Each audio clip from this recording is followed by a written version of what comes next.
to the Cabral House Call. I'm Steve Cabral, board certified naturopathic doctor, and today on a Friday review, we're taking your questions. Another special episode of the Cabral House Call. I'm still out here in sunny San Diego, and I'm with Kyle Brown. If you didn't tune in to the last podcast, it was actually and specifically on all things whey protein. I think after listening to that episode, you'll have a much better foundation on how to choose the right nutritional supplements, the right protein for your smoothie. And then you can, our idea is to give you the information to empower you to make the right decisions for what you feel is best for yourself and your family. So Kyle, welcome back to the show. Thank you for having me. So if people didn't tune in for the first part, Kyle is the owner of a product called Fit365, which is a whey protein. He's the expert on whey protein, and it's been around now for over 10 years now, which is pretty amazing. He's also a celebrity personal trainer and works with a lot of personal trainers out here in the San Diego area of California. So definitely look up Kyle if you're out here and you are in need of a great personal trainer.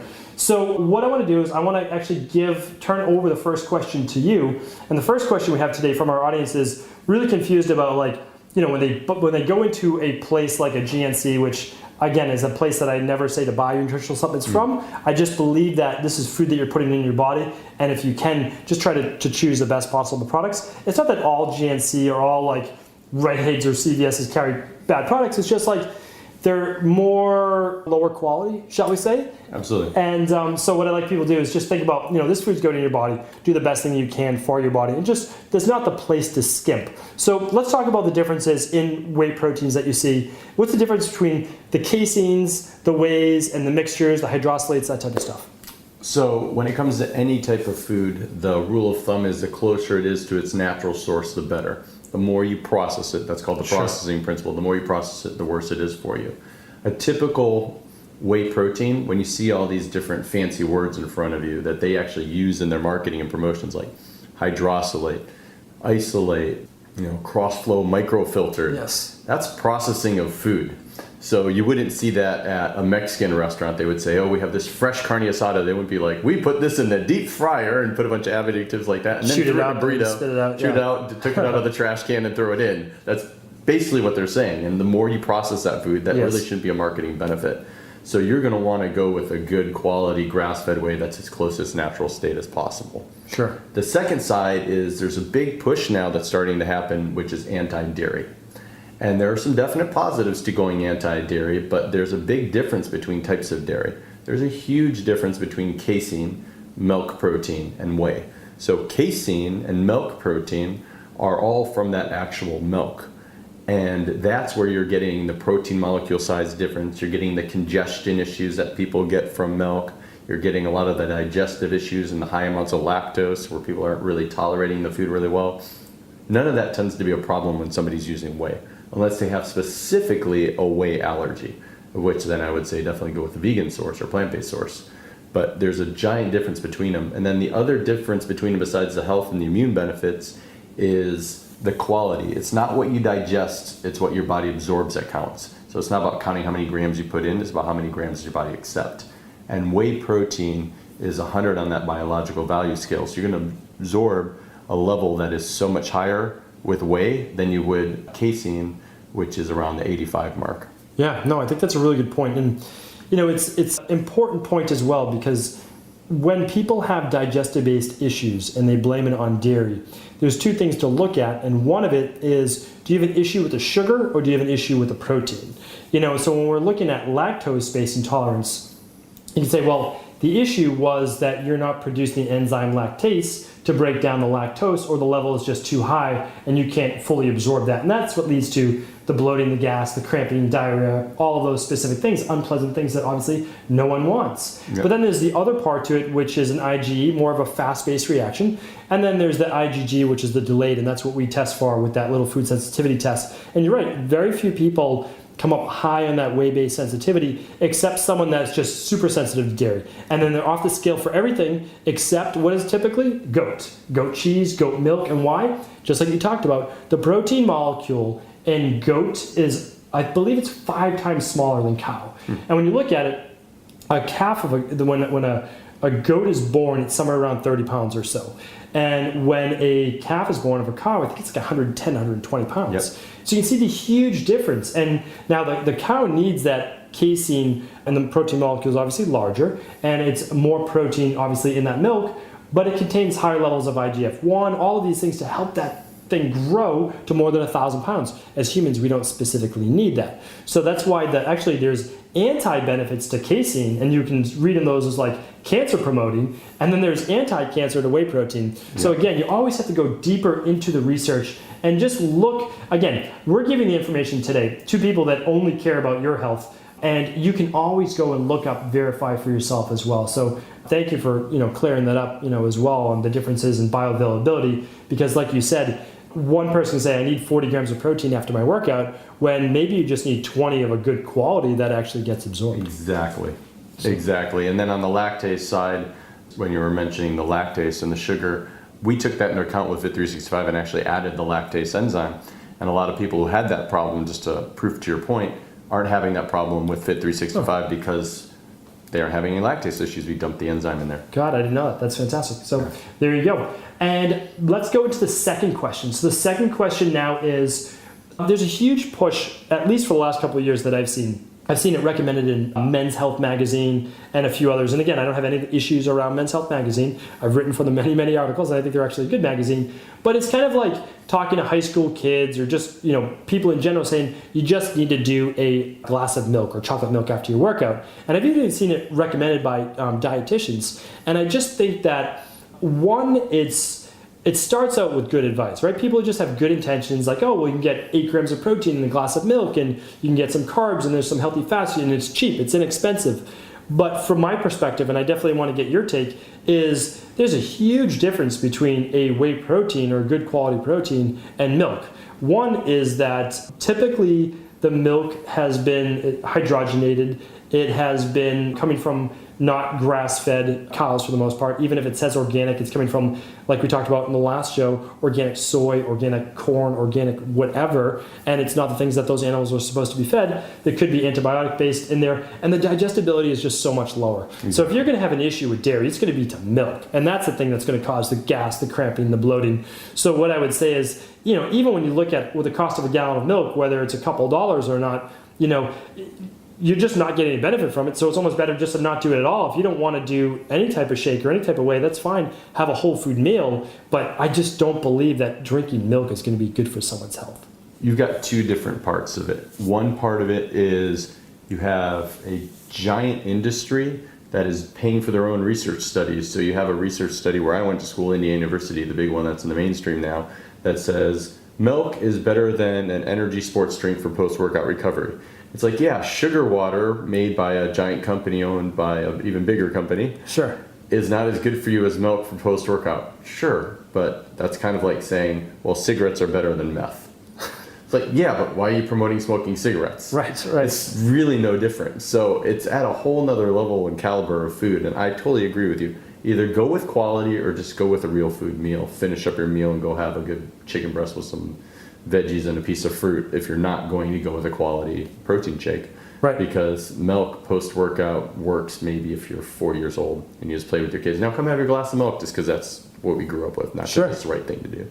No, absolutely agree. And I think that is a good point, is like, we're not telling you to drink whey protein today. We want to give you the facts so that you can make the right decision for yourself. One of the reasons that I actually promote a nutritional shake, whether it's vegan-based or whether it is whey-based, I don't think I recommend anything else between those two, is because of the availability. And after your workout, I don't know about you, but like after I work out, I just don't want to sit down to a huge meal and like try to put a chicken breast and broccoli and all those things into my body. I want to give it a couple hours to like recover from my workout, relax. I can just sip on a smoothie. I mean, I also enjoy it, and we're going to talk about our favorite recipes next. But it's just so much more refreshing, I think, to like finish a workout and just hydrate my body at the same time, because so few people are getting liquid in their body anyways in the first place, besides coffee. It's perfect, and that's the nice little combo, is that you are getting your hydration, so you're replenishing your basic fuel source as well as getting the food.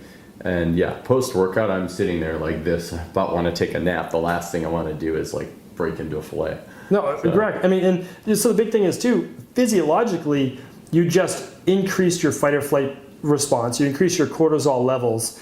If we're getting to the science of it, the blood flow is not at your stomach. Exactly. So why would you put this big clump of food in your stomach essentially after a workout? And that's the same reason why you don't want to, the analogy or whatever it's called is you don't want to go and play 45 minutes after you eat, right? That's the big thing, or swim. Yes, after you swim, yeah. Yeah, and so the reason they're just saying that is because the blood's in your stomach, you don't want to pull it towards your muscles. Like, it's pretty straightforward, and that's the truth, is that if you just put in something that's pre-digested, which is essentially powder mixed with some fruit or whatever you'd like to mix with it, very, very simple, very straightforward. So one of the things I like to do is just create little challenges for yourself. So if you're not used to doing a smoothie or even something after your workout, why not just try it for a week? And that's, just do it for yourself. Test it out for yourself. It's 1 week.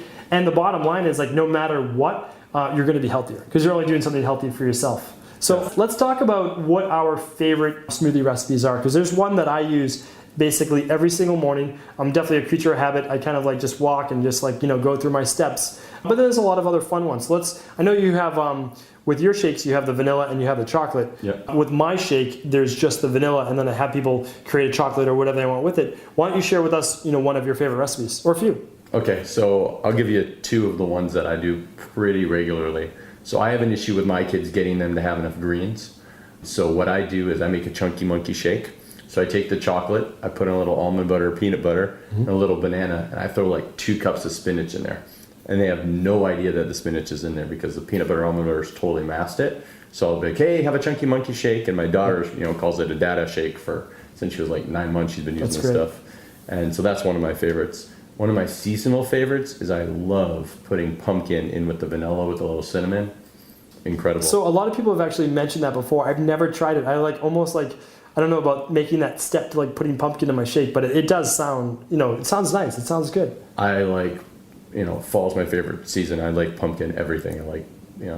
Every time I'm in a cheat meal that time of year, it's pumpkin bread, pumpkin this, and pumpkin in the shake is sweet. And it's hilarious because your fall out here is low 70s, where my fall is 40 degrees, Boston. The only reason I know it's fall is because I'm calling my family back in Chicago saying, what time of year is it? Yeah, exactly. Yeah, it got cold at 61. So. It's February and it's 70 here. degrees today. It's insane. Where Boston, it's probably snowing and all of that. But and one of the ones I do the same exact thing. It was it has to be at least 8 or 9 years ago. I created a antioxidant video that was on YouTube, and it was one of our most popular ones because it was showing people that just like you, I used the greens basically with spinach. And I put that in with blueberries. And blueberries is purple too, so when it gets blended, it's going to mask the color, and people don't even know it's there. Exactly. And so what I say with yourself, if you're not used to putting veggies in your smoothie, is to do this. Start with just the tiniest amount. That's kind of the trial. And we do that for kids as well, because I see a lot of kids in my practice, and we need to get to drink these smoothies. And the reason we have to get them to drink smoothies is not just because, this is a healthy thing to do, is because they can't swallow capsules. So we put their capsules in the smoothie. And what we do is we actually make the smoothie. And how do you get kids to make a smoothie is you make them part of that process, right? So you say, what fruit do you want to put in? What veggies do you want to put in? Or if they don't put the veggies in, you just throw them in so they can't see them. And then you pour it out into a little cup, and that little cup you stir in their nutritional supplements that they need. I work with a lot of kids in my practice with ADD, ADHD, digestive issues, autism, and we need to get those supplements in that somehow, and they're not going to drink a big smoothie, right? So what we do is we put in that first little glass and we mix it up, and so we guarantee they're going to get those supplements, and it works fantastic. So my personal favorite, and I've been using this for many, many years, is the wild blueberries. A lot of times I just get the frozen ones. It's easier and it acts as my ice. And then I mix up my vegetables. I'll put just one vegetable. I don't like to mix many, many different vegetables or a lot of different things in my shake. And the reason is just digestion. I don't want my stomach to say, hey, what are the 100 things I just put into the shake? So I just keep it simple. I do some chard, or I do, whatever's fresh, whatever's local. If I've been to a farmer's market, I can get some of that, great stuff as well. And then if I don't do enough frozen, I'll put in a little bit of ice. I typically do just water, or sometimes I'll do half of that with an unsweetened almond milk, or just a vanilla unsweetened almond milk. And then I'll do, whatever type of protein that I'm using, and it makes a nice shake. And it makes I make a big shake.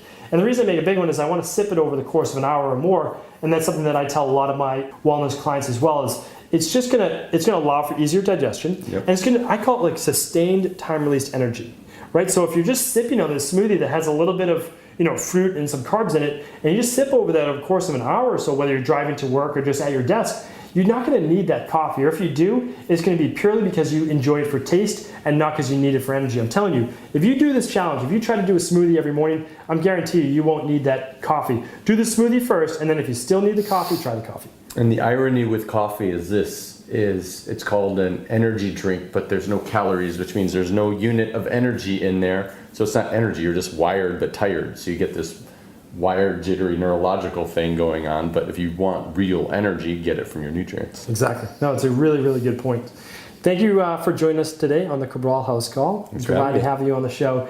And one way that you can find out more about Kyle is going to Fit365 to check out his whey protein. If you haven't listened or watched the episode on the Cabral concept on the whey protein review, do that just for your own information. Again, my job is to bring you the best of the best. That's what Fridays are all about. I've been using for years Fit365 in my practice as well as Vital Whey, those two different whey proteins. I'm just happy to be in San Diego. It's a perfect opportunity to interview the man himself. The expert really on whey protein, knows everything about it, literally manufactures it himself. And so I wanted to bring that to you. Again, do what's best for you, do what you feel is right for you. Kyle, what's one more way they can find you? You can go to iwantkyle.com and get a good recipe book. And if you want recipes just for the shake, on fit365.com, we've got a download of a free recipe book with tons of options. They can mix it up. Awesome. Thank you for joining us today on the Cabral House Call. I'll be back real soon answering more of your questions. Thank you for just tuning into the Cabral Concepts. We've been getting a lot of questions lately about what next? What can I do next? And so what I'd like to say is if you want to take your wellness, weight loss, or anti-aging goals to that next level, I'd say this. We have 3 options for people to start with, and you can just see if it's the right fit for you. What we do is we have the ability for you to simply click the Start Here button on the StephenCabral.com website, and you can choose 3 options, the best one that fits your needs. The first one is simply getting more details on how we work with clients in our wellness practice. So it could be options on functional medicine lab testing, it could just be on free recipes. We have our exact workout templates, everything that you need to just get started. The second level is completing the Dr. Cabral detox.